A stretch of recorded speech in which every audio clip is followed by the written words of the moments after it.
sorry. I was trying to blend in at my funeral.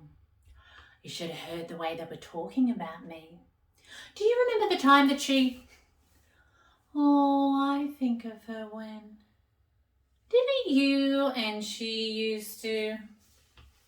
Of course they weren't talking about, you know, that thing that we're not talking about. You could tell they wanted to, though. They say I drowned, which is not entirely true.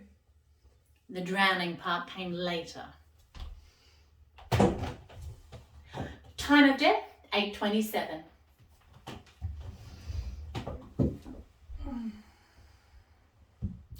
They were laughing. The family, that is. I could hear them from the bathtub, back before I was dead. It's a Wednesday night thing. Watching television, not dying of course, and it always gets loud, and the upstairs neighbours always come down to complain. So loud, in fact, that they didn't even hear me dying in the bathtub. Took a while for them to notice. But, well, someone's going to want to pee eventually, and that sure as hell put a damper on the evening. For them, that is. I mean, I was already dead. What did I care? You care less about dying once it's done. Although I have to say, death's not all it's cracked up to be.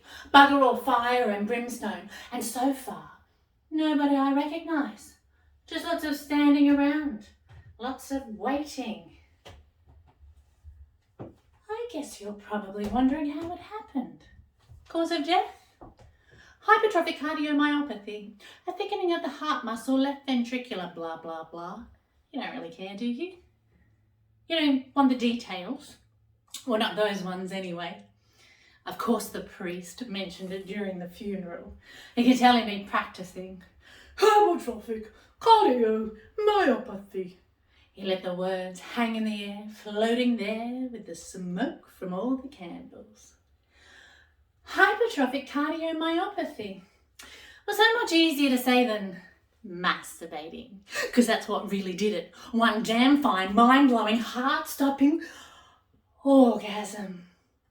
Miss Scarlett in the bath with the vibrator. Oh, I'm telling you, that vibrator was a thing of beauty. Oh, I mean, it'd wanna be. I did hours of research before I bought it. Waterproof, silent, 10 different speeds. But oh, it was more than that. It was streamlined, discreet, sleek, and wait for it, hands-free. My God, it was fabulous. A work of art. Expensive, sure, but worth every cent. I'll admit, I'm bitter. I mean, to have my heart give way just like that. It's like buying a Ferrari and crashing it the first time you venture out, head first into a tree just as the needle hits 100. Except it wasn't even my first time. Oh, that vibrator and I, we were well acquainted. Hell, I'd even stretched beforehand. Well, that's how you know when you got a quality vibrator, when you have to stretch. You don't want to be seizing up just when you're about to, well, not seize up. Could have been worse, I suppose. My doctor said my heart was an accident waiting to happen. Anything could have triggered it. 1 minute you're vertical, the next minute...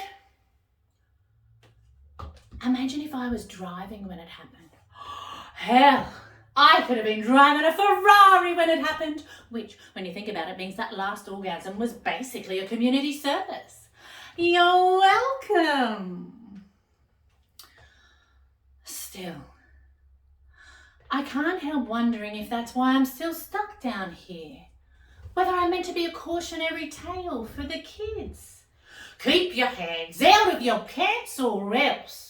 'Cause we wouldn't want young girls finding out now, would we? Oh, let the boys have it. But heaven forbid young girls get their hands on their bits. I said bits, not clits. But yes, those too. It's so much easier to say clitoris when you're dead. When you're alive, well, it's hardly a priority now, is it? Plenty else to worry about besides your clit. Well, for a start, we're too busy giving the girls the talk. Oh, you know the talk. Watch out for spiked shrinks. Carry your keys between your fingers. Call your girlfriends when you get home. Tell me where you're going so I can tell the police where you were if you disappear. Wear nice underwear, clean but not sexy. Because if you're raped, they'll say you were asking for it. But not so ugly you're going to get shamed. But the good stuff? We're meant to keep that a secret. Because there's power in knowing. And we wouldn't want our girls to know about the joy. Oh, it's a disruptive thing, the joy. It whispers to you in the dark, tales of sweet pleasure that rise from within, from the lightest of touches, even on the darkest of days. Joy places the coin back in your palm and refuses to take your payment. Because it knows that pleasure is a gift that does not have to be earned, no matter what you might have heard. Joy does not judge, even though we are born into judgment. We're weighed and measured and plumped and preened. Joy stands aloof throughout. It does not see your sweatpants and your unwashed hair. It could care less whether you have showered or exercised or brushed your teeth. It's oblivious to wrinkles and pimples and scars, to extra bits or missing bits or transitioning bits. It will unfurl pleasure regardless. They just tell you to keep your hands where they can see them, lest you discover that you don't need to be thin or blonde or perky or sleek or hairless or manicured or taut. That you don't need to diet or purge in order to find joy. She's there for the taking. Toe curling, back arching. Joy! That's the secret they're all so desperate to keep. Because masturbation is a gateway drug. A pure, unadulterated shot of fierce, body-loving rebellion. And we wouldn't want that now, would we?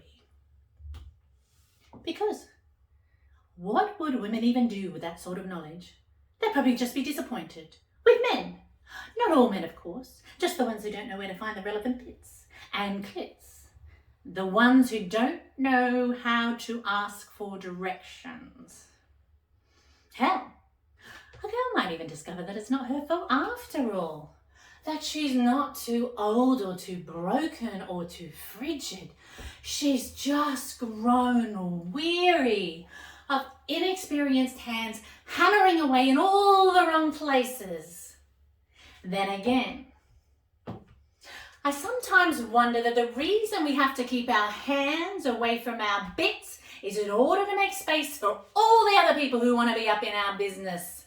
It surprises me how many men can't find a clitoris, given how much time they spend worrying about what goes on between our legs. What are you putting in there? What are you taking out? Did you wax it? Can we tax it? Did you ask God first?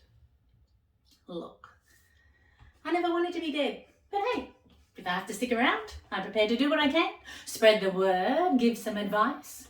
So here's what I think.